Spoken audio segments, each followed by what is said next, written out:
First, allow me take this momentous opportunity, standing in this great pulpit, ladies and gentlemen, to greet you all good afternoon. Good afternoon. Thank you. As I was on my way to this climate summit, I recalled the moment few weeks ago when newspapers, radios, televisions, and other media platforms made headlines written in red about how many parts of our cherished country were increasingly experiencing drought. Farmers were lamenting all over the news because they could not plant their seeds. Why? Because seasons are changing. It is now not how it used to be many years ago. The rain pattern has changed. Seasons are no longer interpreted. I believe we all saw a picture trending online of kids in the far northeastern parts of Kenya. To remind you, the kids were not chatting, nor dancing, not even doing what many kids like doing, playing, but they were drinking a brown, thick liquid that could be called water because of lacking another name. It is heartbreaking to see people consuming such a kind of water. Imagine if it were not the media. I want you to picture a world where no one reports on climate and environmental story. A world where people suffer, where innocent children and parents go through unimaginable hardship unnoticed. A world where no one warns us about what is coming. It would be very scary and no one would want to face. This is why journalism is important. This is why you and I and other journalists, freelance and employed, have vowed to bring light in the darkness, to bring speech to the speechless, to bring voice to the voiceless, and to bring hope to the hopeless. Our art of journalism is a beacon of hope. It is a watchdog of power, and it is also a weapon of truth. As Christian Amanpour once said that good journalism can make our world a better place. As I continue to share this speech, I want you to see how journalism can mitigate climate change. Believe me, by the time I will be concluding, you will all agree with me that journalism is not about news reporting. It is finding solutions for survival. Journalism is a watchdog based at exposing evils happening in our society, especially corruption. This is the reason why big, dirty industries fear journalists. Why? Because when journalists dig deep, they uncover very ugly truth. For instance, the government of Kenya in 2015 invited Beards for the development of coal power plant in Lamu. As we all know, though coal is a good source of energy, its byproduct gases, they are extremely hazardous to human health. That was a promising plan made by the government, but the government pledges to cut emission. But do they really follow up? After the media heard the cry of the people of Lamu, and interviewed them, the National Environmental Tribunal revoked the license granted to the project developer. The tribunal cited inadequate public participation and insufficient assessment of climate and environmental impacts for the revocation.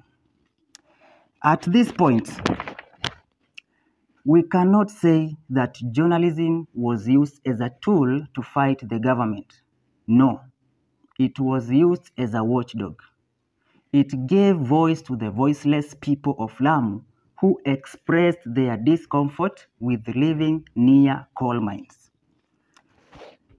Journalism also exposes corporate greenwashing, especially when companies claim to be eco-friendly while secretly being the biggest agents of air and water pollution. A legendary journalist, Bob Woodward, once said, "The central dilemma in journalism is that you don't know what you don't know." That is why we, as climate journalists, must always dig deeper to get information, because what we don't know could destroy us. Journalism has fueled climate movement in our nation. The media exposed the dangerous Lamu coal mine that could have destroyed our environment. It exposed the agricultural scandal in which farmers were sold uncertified seeds and fertilizer. That is journalism mitigating climate change. But now, this is the truth. Our audience, the public, need to hear more hopeful stories. People do not need to hear only about disasters. They need to know about solutions. That is why I believe all universities and colleges offering media-related courses should teach their media practitioners a course many call solutions journalism. Rather than reporting news just for the sake of it, we should delve deeper and suggest solutions to the problems we report about. If you see a problem affecting the climate, report it. After you report it, suggest a suitable solution. This is how we can use our skills in journalism to mitigate climate change in the coming years and build hope for the public who rely solely on us to amplify their voices. Remember, when people believe change is possible, they fight for it. Journalism is a tool for informing the public. It is a messenger of truth. In recent years, some parts of Rift Valley, especially Nakuru, made headlines because Lake Naivasha water levels were swallowing homes. This was a situation never seen before. But how did the world find out? Because journalists filmed families evacuating the area, carrying their belongings without knowing where to go. This is what journalism does. It puts climate change reports on the front page. Many call it splash. It also puts them on our screens, warning people and calling for an action. Journalism tells the truth and fights misinformation. When some people claim climate change is a curse or a hoax, journalism responds with science-based reports. As Carl Bernstein once said, the lowest form of popular culture is lack of information, misinformation, and disinformation. And this is the biggest threat to our planet. As I conclude, let us all unite and call for an action.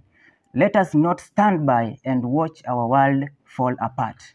We are journalists, and it is our duty to inform, to discern right from wrong, to stand firm, and to give the public a voice. I leave you with a powerful statement by a powerful scholar called Margaret Mead. Never doubt that a small group of thoughtful, committed people can change the world, and indeed, it is the only thing that ever has. My fellow intelligentsia, we are that group of people mentioned by Margaret Mead. We can save our planet. Bravo! Thank you and have a great time.